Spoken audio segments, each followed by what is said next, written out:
우리에게 주시는 하나님의 말씀입니다. 에베소서 4장 13절부터 16절까지의 말씀입니다. 제가 하나님의 말씀 봉독합니다. 우리가 다 하나님의 아들을 믿는 것과 아는 일에 하나가 되어 온전한 사람을 이루어 그리스도의 장성한 분량이 충만한 데까지 이르리니, 이는 우리가 이제부터 어린아이가 되지 아니하여 사람의 속임수와 간사한 유혹에 빠져 온갖 교훈의 풍조에 밀려 요동하지 않게 하려 함이라. 오직 사랑 안에서 참된 것을 하여 범사에 그에게까지 자랄지라. 그는 머리니 곧 그리스도라. 그에게서 온몸이 각 마디를 통하여 도움을 받음으로 연결되고 결합되어 각 지체의 분량대로 역사하여 그 몸을 자라게 하며 사랑 안에서 스스로 세우느니라. 아멘. 하나님의 말씀입니다.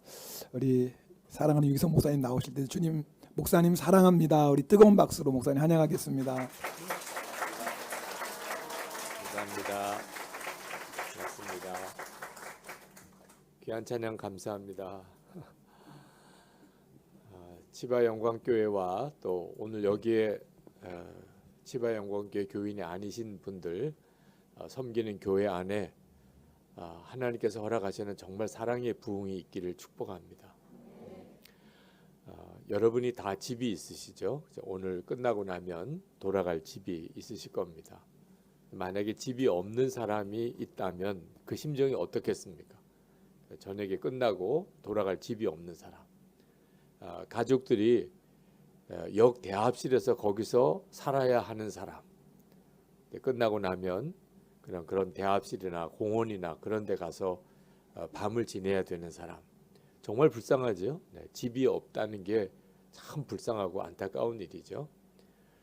교회가 우리들에게 있어서는 영혼의 집과도 같습니다. 많은 교우들이 교회의 중요한 걸 잘 모르세요. 자기에게서 교회가 어떤 의미가 있는지를 잘 모릅니다. 그래서 쉽게 교회를 떠날 생각을 해요. 그래서 교회를 안 나가도 나는 예수님을 믿는다, 그렇게 생각을 합니다. 그게 얼마나 영적으로 비참한 형편에 있는지를 잘 모르는 거예요. 여러분, 집이 있다고 하더라도 또 집은 또 다 다르잖아요. 그죠? 이왕이면은 아주 깨끗하고 좋은 집에서 살고 싶잖아요. 아주 폐가와 같은 곳에서 살고 싶은 사람이 누가 있겠어요? 교회도 마찬가지예요. 교회도 교회마다 다 영적인 형편이 다릅니다. 우리는 오늘 이 3일 동안의 집회를 통해서 하나님께서 우리에게 주신 이 영혼의 집인 교회에 대하여 하나님이 우리에게 주시는 은혜와 복을 제대로 깨닫기를 원하는 거예요. 저는 오늘도 이 예배 참여한 여러분 모두가 다 교회가 얼마나 중요한 건지 분명하게 알고, 그리고 교회를 위해서 여러분이 할 수 있는 최선을 다하여 교회를 세우는 일을 바로 할 수 있게 되기를 원하는 겁니다. 예수님이 재림에 오실 때 그때 천상에서 혼인잔치가 열린다고 성경은 말하고 있어요. 신랑은 예수님이죠.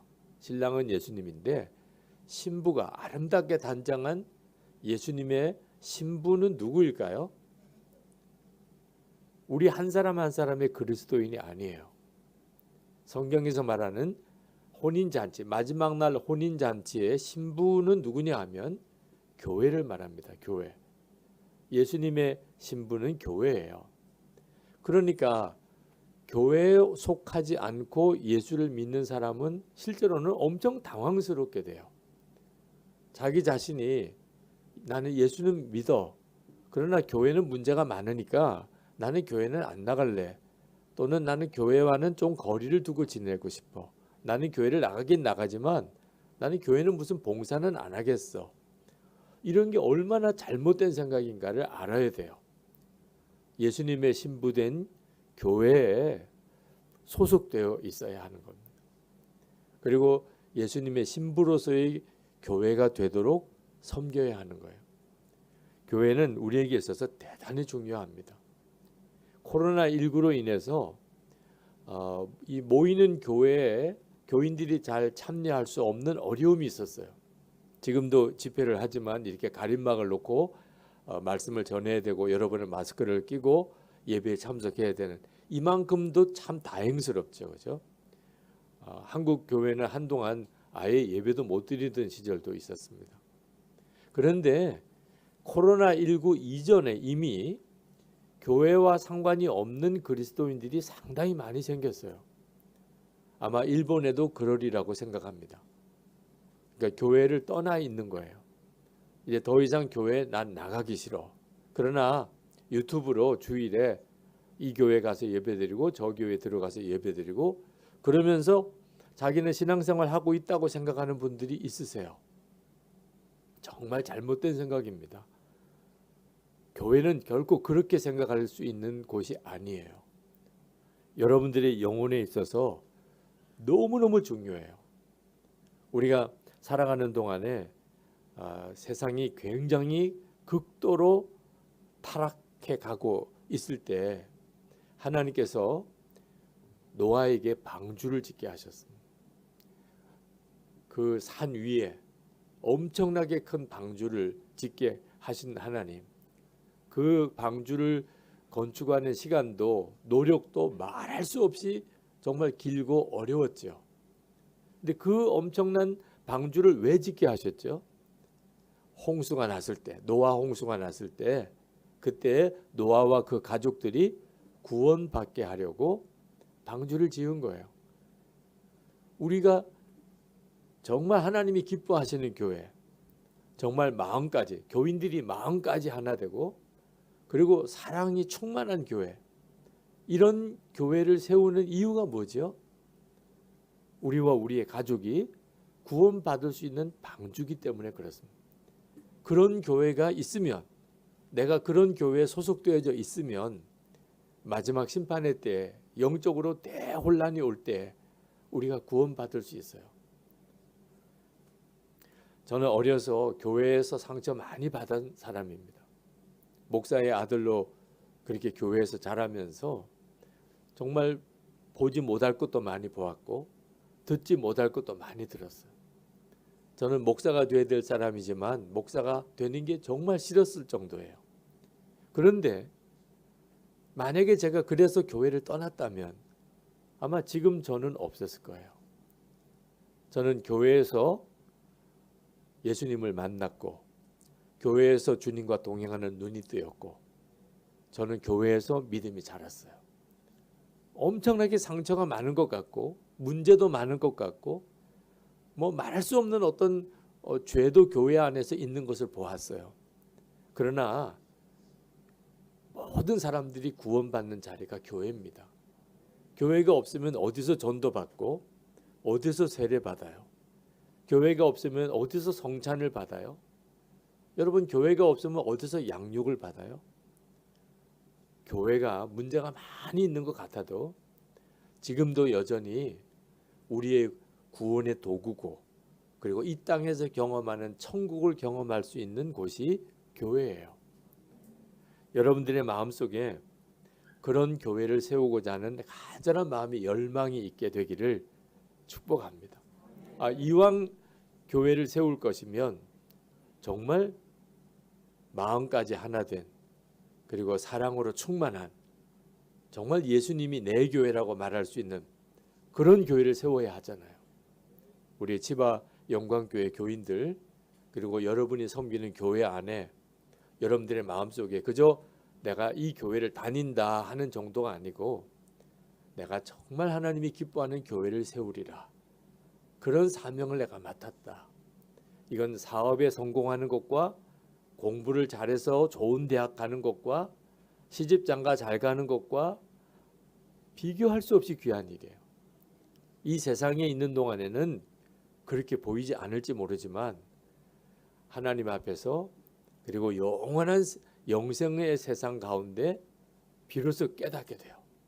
내가 아름다운 교회를 세웠구나.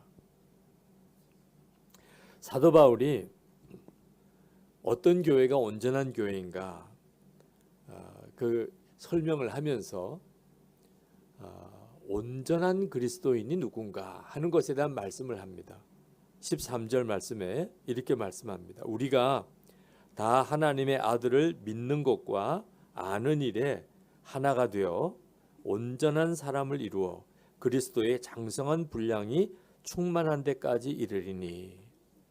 그러니까 우리가 예수님의 교회, 온전한 교회, 예수님과 온전히 하나 된 교회를 이루는 일에 있어서 매우 중요하게 우리가 깨달아야 되는 것이 온전한 성도가 되어야 하는 거예요. 그런데 이 온전한 성도는 어떤 사람이냐? 예수님을 아는 것과 예수님을 믿는 것이 하나가 된 사람. 그러니까 우리가 예수님을 믿어도 예수님을 아는 게 있고 예수님을 믿는 게 있다는 걸 알 수가 있어요. 자, 여러분 예수님이 누구신지 아시죠? 아마 모르시는 분은 여기 아무도 없으실 거예요. 근데 얼마나 정확하게, 얼마나 제대로 아는지는 좀 다른 문제죠. 만약에 여러분이 어떤 사람에게 예수님이 누구시냐고 설명할 수 있게 됐다면, 그럼 여러분은 설명을 잘할 자신이 있습니까? 예수님은 이런 분이십니다 라고 아주 성경적으로 신학적으로 틀림이 없이 잘 설명할 수 있는 준비가 되셨나요? 굉장히 중요해요. 예수 믿는 사람이잖아요.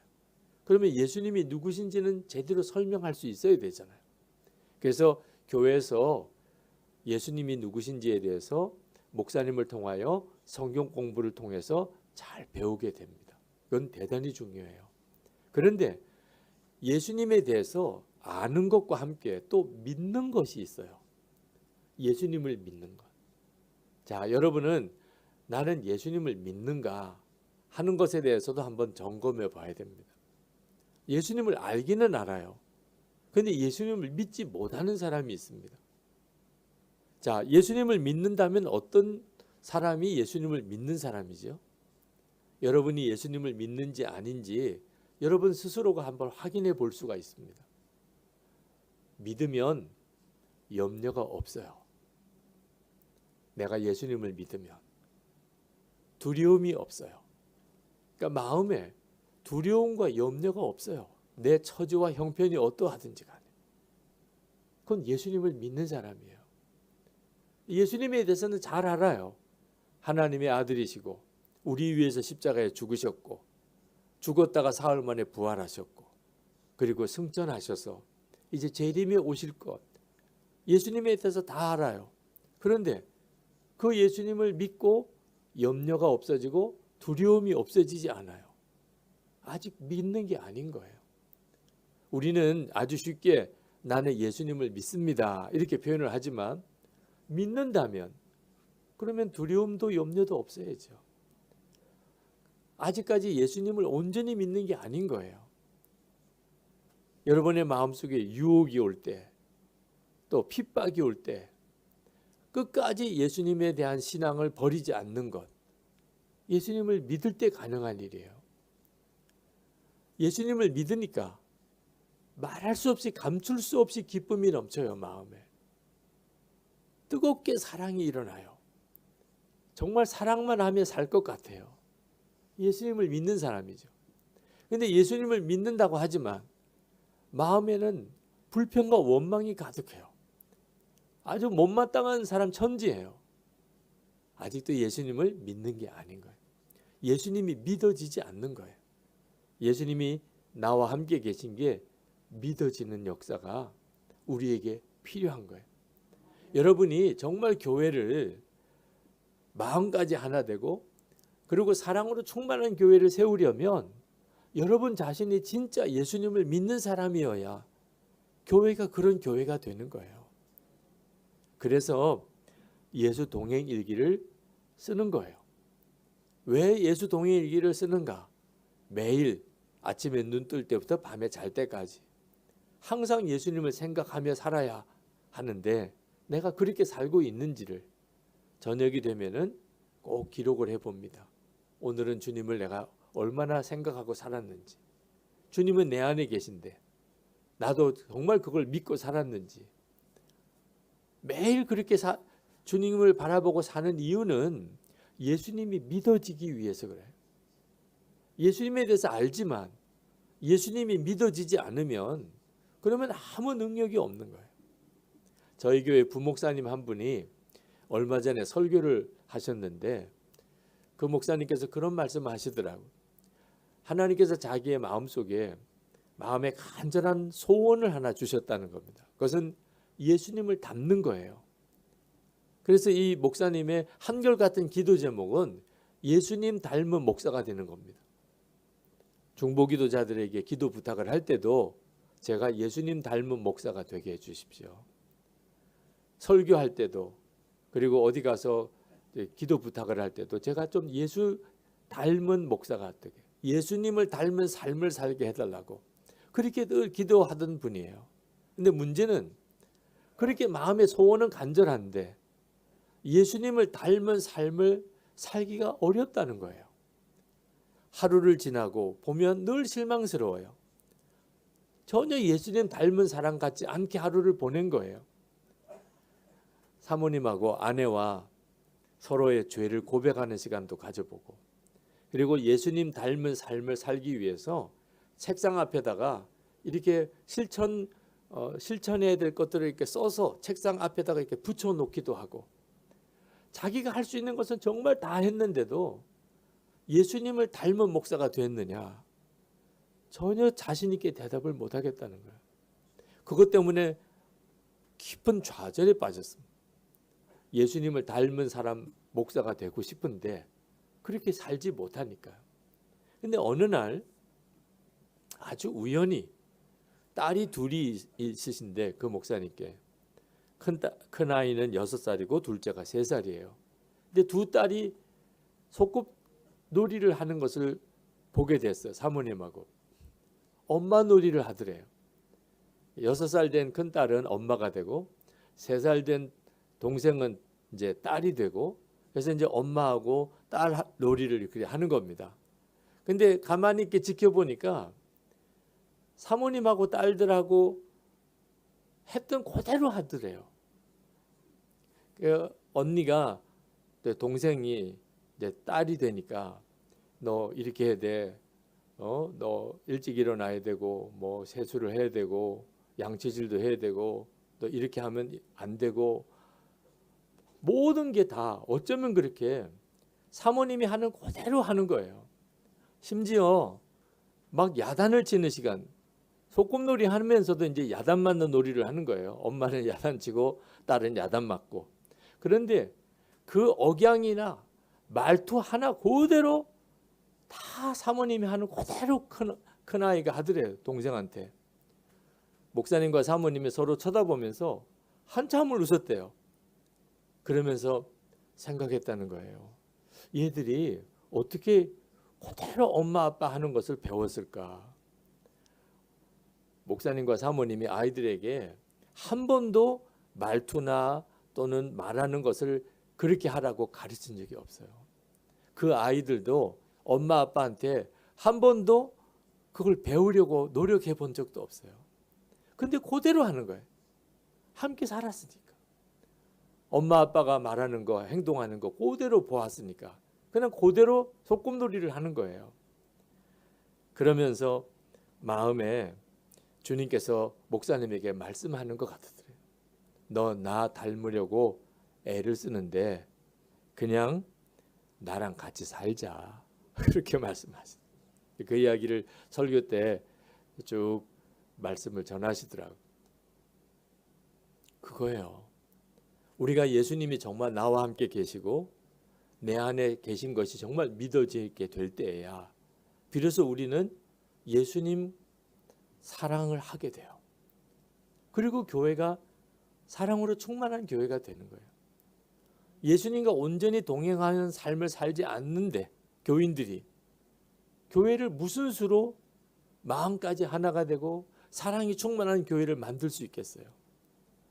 예수 동행일기를 쓰시라고 그러고 나눈 방을 만들어 드리고 그리고 서로 주님과 동행하는 삶을 함께 하시라고 그렇게 권해드리는 이유는 그 방법 밖에는 교회를 교회되게 만드는 길이 없기 때문이에요. 여러분들이 예수님과 함께 동행하면 여러분이 그대로 예수님처럼 하게 돼요. 세상에 이보다 좋은 교회는 없어요. 우리가 주님과 동행하는 삶을 정말 살아야 되는 또 중요한 이유가 무서운 영적인 싸움이 있기 때문입니다. 우리 눈에는 보이지 않지만 마귀가 우는 사자처럼 우리를 삼키려고 우리 주변에 돌아다니고 있어요. 14절 말씀에 보면 이는 우리가 이제부터 어린아이가 되지 아니하며 사람의 속임수와 간사한 유혹에 빠져 온갖 교훈의 풍조에 밀려 요동하지 않게 하려 함이라. 사람들은 마귀가 눈에 보이게 다가온다면 아마 다 도망갈 거예요. 근데 마귀는 절대로 자기 모습을 드러내지 않습니다. 그러면서 우리의 마음 속을 파고 들어와서 우리를 미혹해요. 이걸 분별하지 못하면 그러면 인생이 다 망가지는 겁니다. 김상철 목사님이라고 제자 옥한음, 또 잊혀진 가방, 부활 그런 우리 기독교 영화를 만드신 감독, 영화 감독이신 목사님이 계십니다. 그 목사님이 간증하신 내용이에요. 부활이라는 책에서. 제가 그냥 그대로 읽어드릴게요. 나는 심각한 우울증으로 자살을 시도한 적이 있다.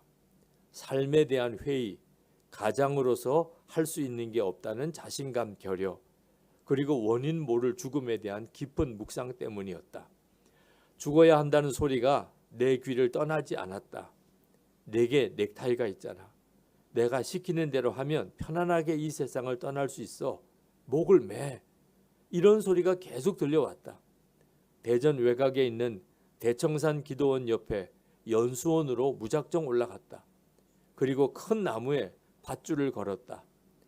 나는 돌들을 층층이 올린 뒤에 그 위로 올라가 밧줄을 목에 감고 눈을 감았다. 이제 몸을 한번 뒤틀기만 하면 삶을 마감할 수 있었다. 그때 아무도 없는 깊은 산속에서 울려 퍼진 목소리를 잊을 수 없다. 너 이렇게 죽으면 지옥 가. 지옥이 이보다 무서울까 하는 생각이 들 정도로 정말 무서운 음성이었다. 나는 두려움에 떨며 목에서 밧줄을 거두었고 잠시의 망설임도 없이 급하게 산에서 내려오면서 내가 어떻게 여기까지 올라왔지? 라는 의문이 일었다. 무섭고 거칠었으며 어두움이 짙은 산이었다. 여러분, 사람이 영적으로 이렇게 사로잡히면 그러면 상상이 안 되는 행동을 해요. 우리는 무섭게 우리 속에 파고 들어오는 무서운 영적인 힘을 절대로 쉽게 간단하게 생각하면 안 됩니다.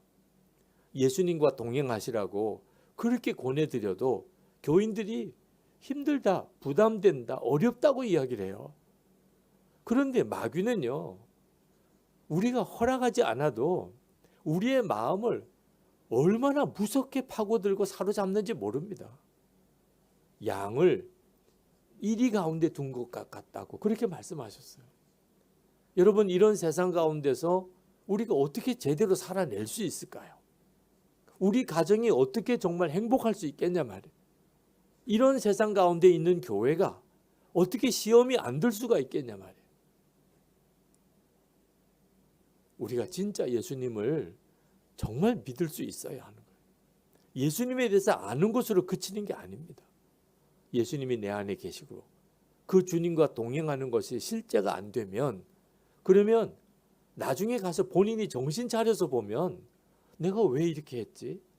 내가 왜 이렇게 살았지? 그런 기가 막힌 삶을 살게 되는 거예요. 이런 영적인 무서운 시험 가운데서 우리를 지켜줄 수 있는 것은 돈 아닙니다. 학교에서 공부 많이 하는 것도 아니에요. 세상에서 성공한 것도 아니에요. 좋은 집이 이 악한 영의 미혹에서 우리를 지켜줄 수 없어요. 오직 하나예요. 영적으로 건강한 교회. 정말 예수님 안에서 마음까지 성도들이 하나가 되고 사랑으로 충만한 교회. 그런 교회가 있어야 비로소 우리는 우리의 영혼을 지킬 수 있는 거예요. 그러니까 진정한 교회를 세우는 일은 선택의 문제가 아니에요. 여러분들에게선 필수예요. 여러분이 이 일본 땅에서 여기서 예수님을 제대로 믿고 그리고 하나님이 기뻐하시는 삶을 살 수 있으려면 반드시 사랑으로 하나 된 교회가 있어야 돼요. 그런 교회를 세워야 하는 거예요. 건강한 교회 공동체의 특징이 바로 사랑으로 하나 된 교회입니다. 그래서 사도 바울이 교회를 세우되 사랑 안에서 하라고 거듭 강조하는 거예요. 15절 말씀 16절 오직 사랑 안에서 참된 것을 하여 범사에 그에게까지 자랄지라. 그는 머리니 곧 그리스도라. 그에게서 온 몸이 각 마디를 통하여 도움을 받음으로 연결되고 결합되어 각 지체의 분량대로 역사하여 그 몸을 자라게 하며 사랑 안에서 스스로 세우느니라. 여기에 보면 그에게서 온 몸이 각 마디를 통하여 도움을 받음으로 연결되고 결합되어 각 지체의 분량대로 역사하여 그 몸을 자라게 하며 사랑 안에서 스스로 세운다고 했어요. 그러니까 교인들끼리가 다 따로따로가 아니라는 겁니다. 우리는 어쩔 수 없이 다 육신을 가지고 있으니까 지금은 이렇게 다 따로따로 앉아 있잖아요. 영적으로는 우리가 다 연결되어져 있어요. 한 몸인 것입니다. 치바 영광교회 교인들은 영적으로는 다 연결되어 있는 한 몸의 지체들이에요. 그런데 안타까운 것은 교인들 중에 다른 사람과 하나가 되는 것에 대해서 질색을 하는 사람들이 있습니다. 물론 뭐 좋은 사람들, 마음에 드는 사람들, 자기에게 잘해주는 사람들하고 하나가 되는 것은 다 좋아해요. 그런데 교인들이 다 그런 사람만 있는 거 아니잖아요. 나하고는 너무 성격이 안 맞아.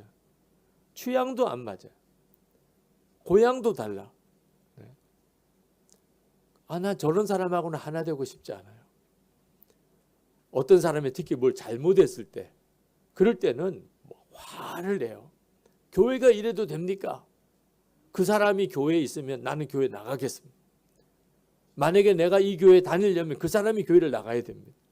이런 교인들이 너무너무 많아요. 교회를 너무너무 모르는 거예요. 부산에 가면 세계로 교회라는 아주 큰 교회가 있는데 그 교회 담임 목사님이신 손현보 목사님, 그 목사님이 한번 저희 교회 부흥에 오셔서 설교하시다가 갑자기 맨 앞자리에 앉아있는 권사님 한 분을 이렇게 지칭하면서 말씀을 하시더라고요. 그 목사님은 그 권사님을 전혀 모르는 분이에요. 권사님, 제가 권사님에 대해서 듣기를 이 교회에서 정말 용서를 많이 하고 사랑이 많으신 분이라고 들었습니다. 그러시더라고요. 나도 좀 깜짝 놀랐어요. 내가 그렇게 말씀드린 적도 없고 그런데 어떻게 그렇게 말씀하시나. 그랬더니 그 권사님이 너무 당황해 하시는 거예요. 환희라는 거예요. 자기는 그렇게 용서가 많고 뭐 사랑이 많은 그런 사람 아니라고. 했더니 목사님이 고개를 갸우뚱거리면서 그러세요? 권사님은 자녀가 있으세요? 그래요. 네, 자녀가 있습니다. 그러면 권사님 그 자녀를 기르는 동안에 몇 번이나 그 아이를 용서하셨나요? 그랬더니 잘 모르겠다는 거예요. 그 권사님이. 아니 틀림없이 용서를 많이 하셨죠.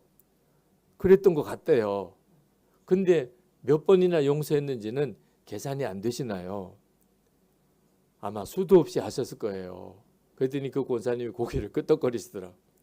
여러분들도 여러분 자녀들을 낳아서 기르는 동안에 그 자녀를 아마 수도 없이 용서하셨을 거예요. 그리고 그 자녀를 위해서 얼마나 많은 사랑의 행동을 하셨어요. 우리가 아이를 낳아 기르는 게 그렇잖아요. 그런데 그 권사님은 하나도 기억이 안 나는 거예요. 자기가 그렇게 용서를 많이 하고 사랑을 많이 했다는 것 자체를 기억을 못하고 있는 거예요. 왜 그렇죠? 자식이니까. 자식이니까 그렇게 용서하고 그렇게 사랑하고 그래도 내가 그렇게 많이 했는지 생각도 안 해요.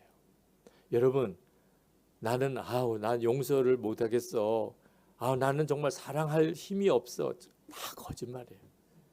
자식한테 하는 거 보면 여러분은 정말 용서와 사랑의 대가들이에요.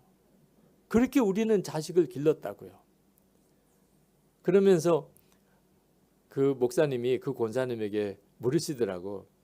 권사님, 이번 올해 생일 때 자녀들에게 차 한 대 좀 선물 받으셨나요? 그랬더니 그 권사님이 어이가 없이 아니요, 그냥 조그만 선물 하나 받았습니다.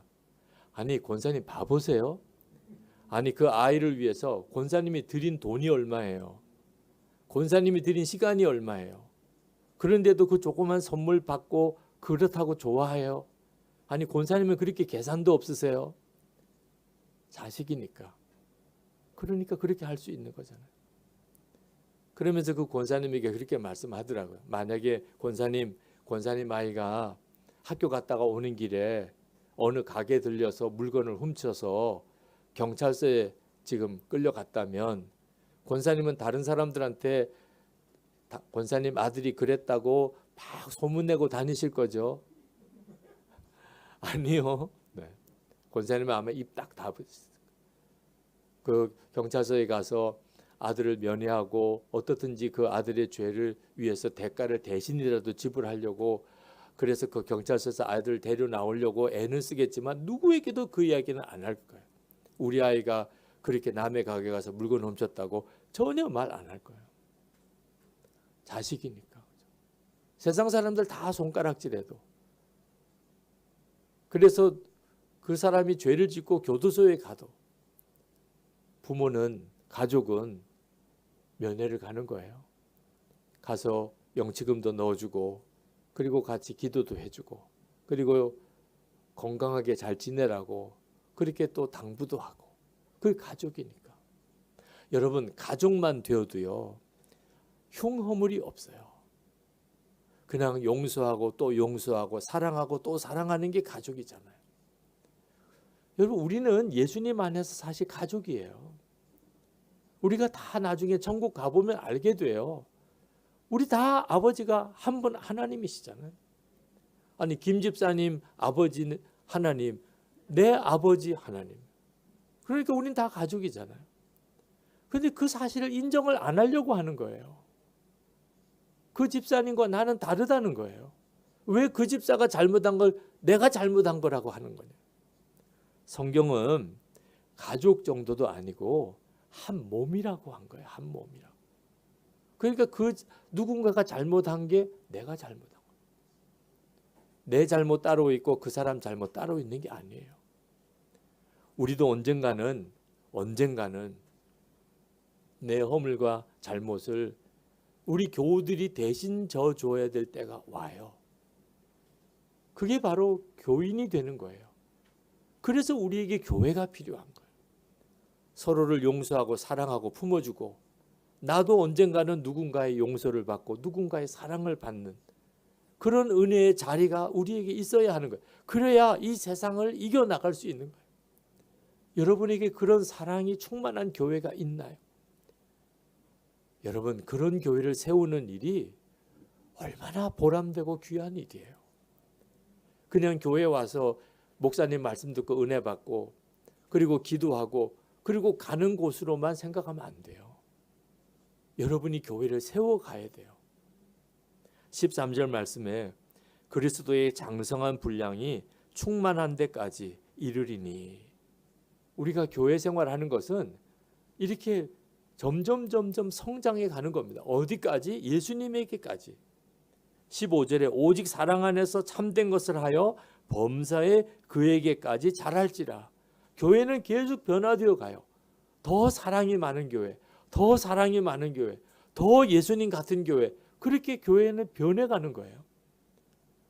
제가 혹시 내년에 또 올지도 모르겠지만 그때는 지바 영광교회가 지금하고 분위기가 또 다른 분위기가 돼요. 정말 예수님 교회, 더 예수님 교회 같은 교회. 그렇게 10년이 지나고 나면 치바 일대가 다 치바 영광교회로 소문나요. 누구를 붙잡고 물어봐도 그 우리 치바에 그 영광교회라는 교회가 있는데 그 교회는 정말 사랑이 얼마나 넘치는지, 그 교회 안에는 사랑의 간증이 너무나 많습니다. 그게 우리의 간절한 기도 제목인 거예요. 제가 언젠가 부흥회를 인도하러 강원도의 어느 교회를 갔는데 목사님께서 부흥회를 이제 시작하면서 저에게 그런 부탁을 하나 하시더라고요. 목사님 오늘 설교하실 때 혹시 어느 여성도가 막 괴성을 지르고 이런 일이 혹 있을지 모르겠습니다. 그럴 때 목사님 그냥 아무 말을 듣지 않으신 것처럼 그냥 계속 설교를 해 주십시오. 사실 설교자에게 그 일은 쉬운 일은 아니에요. 말씀을 전하는데 누가 막 괴성을 지르고 있으면 영적으로 굉장히 어렵죠. 근데 그 목사님이 그렇게 신신당부하더라고요. 그래서 제가 그렇게 하겠다고 그리고 설교 때 이제 말씀을 전하는데 조금 있더니 어느 여자분이 막 소리를 지르는 거예요. 목사님이 만약에 미리 그 말씀을 안 해주셨다면 굉장히 당황할 뻔했습니다. 근데 목사님이 그 말씀을 하셨기 때문에 그냥 제가 계속 설교를 했죠. 그분은 막 소리를 지르기도 하고 이상한 행동도 하고 정신적으로 좀 문제가 있으신 분이에요. 근데 그 교회 교인들이 그분도 은혜를 사모하는 것을 다 인정해 주었어요. 그분도 교회를 나오고 싶어하는. 가족들은 어떻든지 창피하고 부끄러워서 어떻든지 바깥 출입을 안 시키려고 하는데 자꾸 교회를 가겠다는 거예요. 예배를 드리러 가겠다는 거예요. 그래서 교인들이 다 알아요.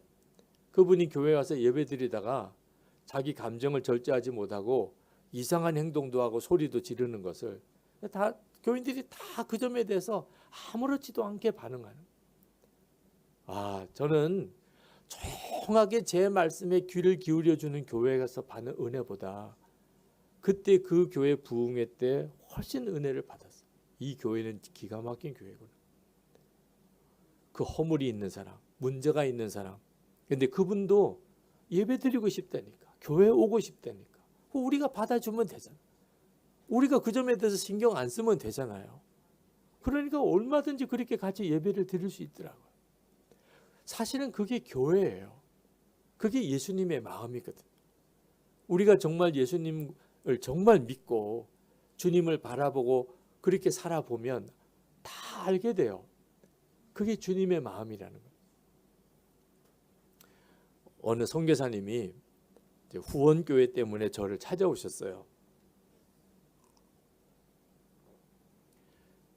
후원교회가 되어달라는 거죠.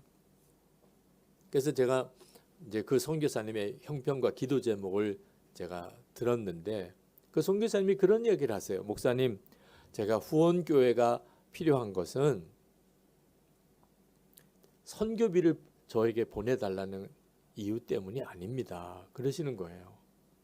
아니 후원교회는 선교비를 보내주는 게 후원교회인데 선교비가 필요 없다는 거예요. 그래서 제가 마음속에 이게 무슨 경우지? 선교비 안 보내도 좋은데 후원교회가 되어달라는 거예요. 그러면서 그분이 또 그렇게 이야기하시더라고요. 그렇다고 그래서 기도를 해달라는 것도 아닙니다. 갑자기 짜증이 확 나더라고요. 그러면 왜 오셨냐는 거야. 선교비도 필요 없어? 또 기도를 해달라는 것도 아니야? 그러면 도대체 왜 후원교회가 되어달라는 거야? 그랬더니 그 선교사님이 아주 진지하게 이야기하시더라고요.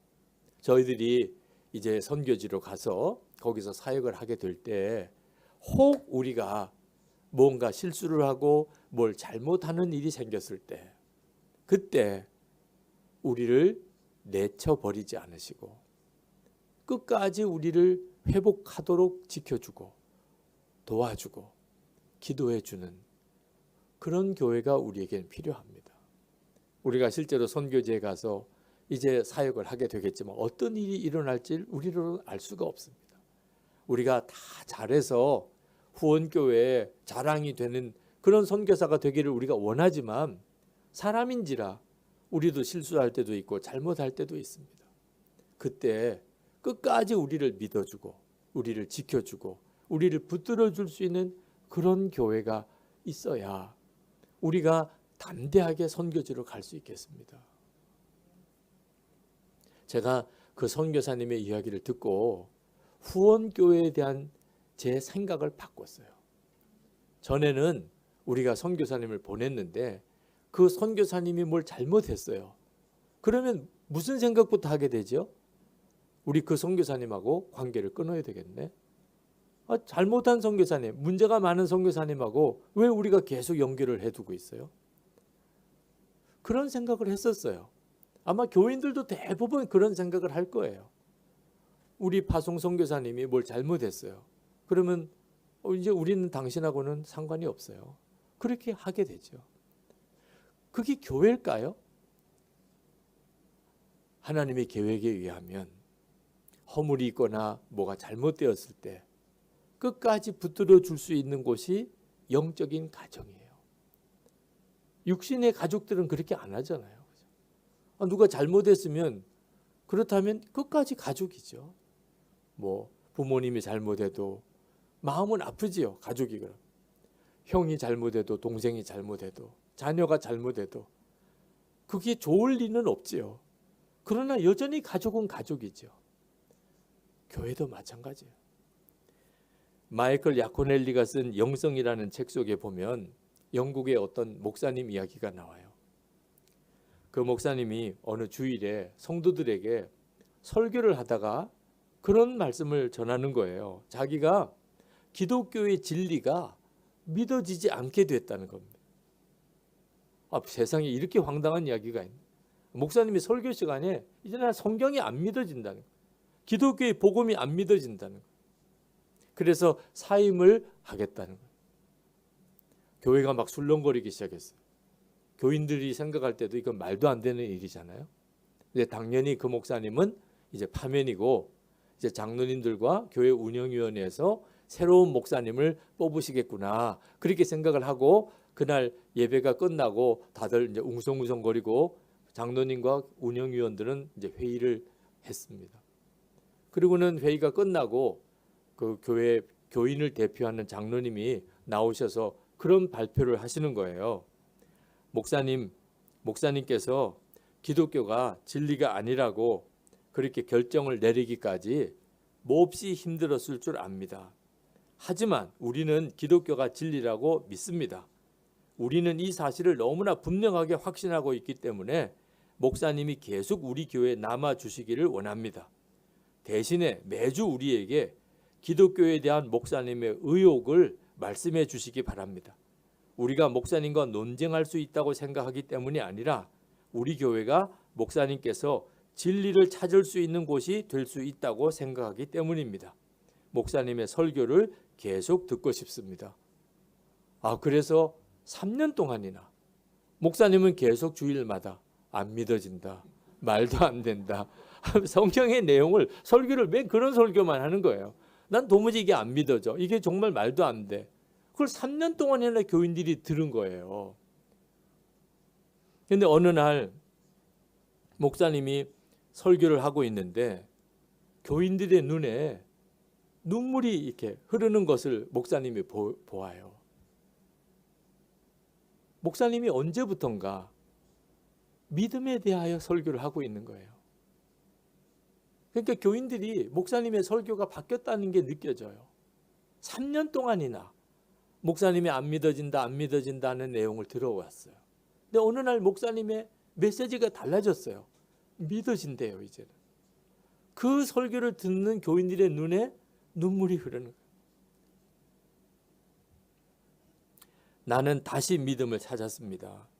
지금까지 하나님의 회복케 하심을 신뢰해 주신 성도님들께 감사드립니다. 제가 믿음을 다시 찾을 수 있도록 기다려 주신 것에 감사드립니다. 목사도 영적인 침체에 빠지고 영적인 회의에 빠질 수 있다는 사실을 그 교회 교인들이 인정을 해 주었어요. 그럴 수도 있다. 목사도 시험 들 수도 있다. 이건 보통 교인이 할 수 있는 일은 아니죠. 그 교인들이 다 뭐 특출한 어떤 믿음의 용사들은 아니지만 그들은 예수님의 마음을 품은 사람. 우리가 저 목사님이 영적인 회복이 될 때까지 지켜드리자. 얼마든지 주님을 회복시켜 주실 거야. 왜? 우리는 다 믿으니까. 그 목사님이 이렇게 고백을 했습니다. 예수님께서는 내내 성도들 속에 숨어 계셨다는. 성도들 안에 예수님이 계신 것을 보았다는 거죠. 여러분, 우리가 항상 우리 교우들을 볼 때 그 사람이 얼마나 사랑스러운가 이런 기준으로 보기 쉬워요. 아, 저 집사님은 얼마나 사랑스러운가, 저 권사님은 얼마나 귀한가, 항상 그런 기준으로만 보려고 하는 거예요. 근데 우리 예수님께서 우리에게 원하시는 것은 다른 사람이 어떤 사람인지를 보는 기준이 아니라 내 속에 사랑이 있는가, 예수님의 마음이 있는가. 그래서 우리가 주님을 바라보려고 그렇게 애를 쓰는 거예요. 한국의 감자탕 교회로 소문이 나 있죠. 광염교회 담임 목사인 조현삼 목사님이라고 계신데, 그 목사님이 처음에 교회를 개척했을 때 참 당황스러운 것이 교인들이 열심은 대단한데 그렇게 싸우는 일이 많다는 거예요. 그래서 왜 저렇게 싸우시냐고 그랬더니 그 옆에 계신 어느 장로님께서 그러시더래요. 목사님, 다 잘해보자고 그러는 거 아니겠습니까? 아, 그런가요? 잘해보자고 저렇게 하는 건가요? 그래서 그 다음부터 조현삼 목사님이 우리 정말 잘하지 맙시다. 계속 우리 잘하지 맙시다. 잘하자고 싸울 거면 잘하지 맙시다. 제발 우리 보통만 합시다. 잘하려고 하지 맙시다. 처음에 교회를 개척하면서 겪으셨던 이야기를 하시는데, 아, 정말 새겨들어야 될 이야기예요. 우리 치바 영광교회 잘하려고 하지 마. 네. 괜히 그러다가 싸우고 삐지고 그리고 갈라지고 그리고 교회 떠나고 제발 이런 일 벌어지지 않도록 우리가 정말 힘써야 할 것은 주님의 마음을 품는 거예요. 주님의 마음을. 제가 주님의 마음에 정말 인도함을 받고 싶어서 간절히 하나님 앞에 어떤 것이 하나님의 뜻입니까? 주님 인도해 주세요. 제가 그대로 하겠습니다. 어떤 게 주님의 뜻인지 잘 모르겠습니다. 그럴 때 주님이 저에게 분별 기준으로 주신 말씀이 있어요. 사랑하라 하고 들리면 너는 내 음성을 가장 잘 들은 거다. 어떤 처지든지 어떤 상황에서든지 사랑하라 그렇게만 들었다면 너는 내 뜻을 가장 잘 들은 거라. 이 일이 우리 치바 영광교회 여러분의 교회에 일어나게 되기를 축복합니다. 우리 오늘 밤에도 이제부터 성령께서 역사하시는 시간 좀 가졌으면 좋겠어요. 오늘 낮에도 말씀을 전하면서 그런 마음이 강하게 들었어요. 말씀을 이렇게 전하는데 성도들의 얼굴 표정 속에 아, 이제는 성령님께 인도함을 받도록 해드려야 될 필요가 있겠다는 생각이 들더라. 설교 말씀을 더 듣는 것보다 더 중요한 것이 주님께서 직접 만나시고 말씀하시고 만지시는 게 필요하겠다는 생각이 들더라. 그래서 오늘 낮에 조금 설교를 일찍 끝나고 기도 시간을 조금 많이 가졌어요. 오늘 밤에도 그러고 싶어요.